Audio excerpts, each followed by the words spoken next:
Hi எல்லாருக்கும் வணக்கம். என் பேர் மஞ்சு. நான் சின்னதாக ஒரு யூடியூப் சேனல் ஆரம்பிச்சிருக்கேன். அந்த யூடியூப் சேனல் பேர் பார்த்தீங்கன்னா மஞ்சு ரமேஷ். இதுதான் என்னோட சேனலில் ஃபஸ்ட்டு விளாக் போட்டிருக்கேன். நம்மள பல பேருக்கு பார்த்தீங்கன்னா மார்னிங் எழுந்ததுமே டீ காஃபி குடிக்கிற பழக்கம் கம்பல்சரி எல்லாருக்குமே இருக்கும். கல்யாணத்துக்கு முன்னாடி பார்த்தீங்கன்னா அம்மா வீட்டில் இருக்க வரைக்குமே மார்னிங் எழுந்ததுமே அம்மா காஃபி போட்டு கொடுத்துருவாங்க. ஒர்க் போயிட்டு இருந்தேன். அங்கே பார்த்தீங்கன்னா சாயந்தரம் நாங்கள் ஃப்ரெண்ட்ஸ் எல்லாரும் சேர்ந்து டீ காஃபி வாங்கி குடிச்சிட்ருப்போம். அதுக்கப்புறம் ஆஃப்டர் மேரேஜுக்கு அப்புறம் நான் பார்த்தீங்கன்னா டீ காஃபி அறவே வந்து நிறுத்திட்டேன். கொஞ்ச நாள் இந்த மாதிரி தாங்க டீ காஃபி குடிக்கிறதையும் நான் ஸ்டாப் பண்ணி வச்சிருந்தேன். அதுக்கப்புறம் பார்த்தீங்கன்னா இங்கே ஒரு இடத்துல வேலைக்கு போயிட்டு இருந்தேன்.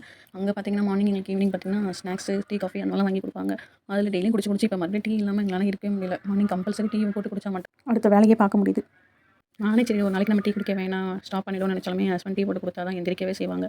அந்த மாதிரி தான் நான் டீ பழக்கத்துக்கு இப்போ ரொம்ப அடிக்ட் ஆகிட்டேன். மார்னிங் ஆனால் டீ போட்டு குடிக்கிறது, ஈவினிங் ஆனால் டீ போட்டு குடிக்கிறதுன்னு கம்பல்சரி ஆகிடுச்சு. என்ன மாதிரி நீங்களும் இந்த மாதிரி டீக்கு ரொம்ப அடிக்டாக இருக்கீங்கன்னா கமெண்ட்டில் சொல்லுங்கள். இந்த உண்மையை மட்டும் மறக்காமல் எல்லாரும் சொல்லுங்கள். நம்மளுக்கு நிறைய பேருக்கு பார்த்தீங்கன்னா மார்னிங் பிரேக்ஃபாஸ்ட்டே டீயாக தான் இருக்கும். அதில் எனக்கும் ஒன்று.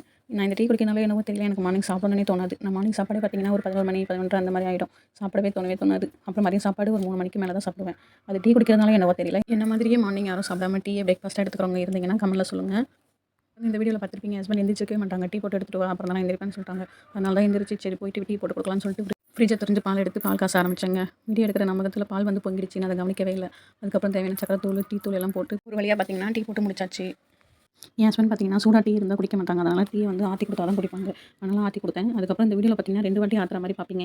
ஏன்னு சொன்னீங்கன்னா ஃபஸ்ட்டு பார்த்தீங்கன்னா டீ சூடாக இருக்குன்னு சொல்லி ஆற்றினேன். அதுக்கப்புறம் பார்த்தீங்கன்னா டீயில் சக்கரை கம்மியாக இருக்குன்னு சொல்லிட்டாங்க ஹஸ்பண்ட். அதனால் மறுபடியும் சக்கரை போட்டு மறுபடியும் ஆற்றுற மாதிரி ஆயிடுச்சு. அதனால் 2 வாட்டி ஆற்றிருப்பேன். நான் பார்த்தீங்கன்னா நிறைய சுகர்லாம் சேர்த்துக்க மாட்டேன். கம்மியாக இருந்தாலுமே போதும்னு சொல்லிட்டு குடிச்சிருவேன். அம்மா வீட்டில் இருக்க வரைக்குமே பார்த்தீங்கன்னா மார்னிங் டீ போட்டு அம்மா நம்மளை எழுப்புவாங்க. ஆனால் ஆஃப்டர் மேரேஜ்க்கு அப்புறம் பார்த்தீங்கன்னா நம்ம டீ போட்டு நம்ம ஹஸ்பண்ட் எழுப்ப வேண்டிய நிலைமையில இருக்கிறோம்.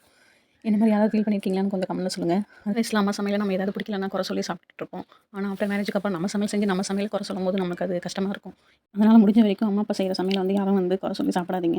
ஏன்னா நம்ம செய்கிற சமையலை நம்ம செய்து யாராவது குறை சொல்லும்போது நமக்கு அது ரொம்ப கஷ்டமாக இருக்கும். இப்போ நான் ரொம்ப ஃபீல் பண்ணுறேன்.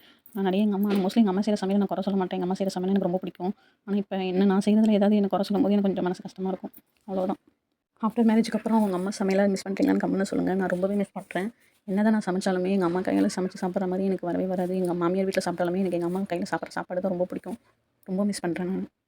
சரி, ஓகே. இந்த வீடியோ உங்களுக்கு பிடிக்கணும்னு நம்புகிறேன். என்னோட வீடியோ உங்களுக்கு பிடிச்சிருந்துச்சுன்னா என்னை சப்ஸ்கிரைப் பண்ணி வச்சுக்கோங்க. லைக் பண்ணுங்கள், கமெண்ட் பண்ணுங்கள், ஷேர் பண்ணுங்கள். தேங்க்ஸ் ஃபார் வாட்சிங். பாய்.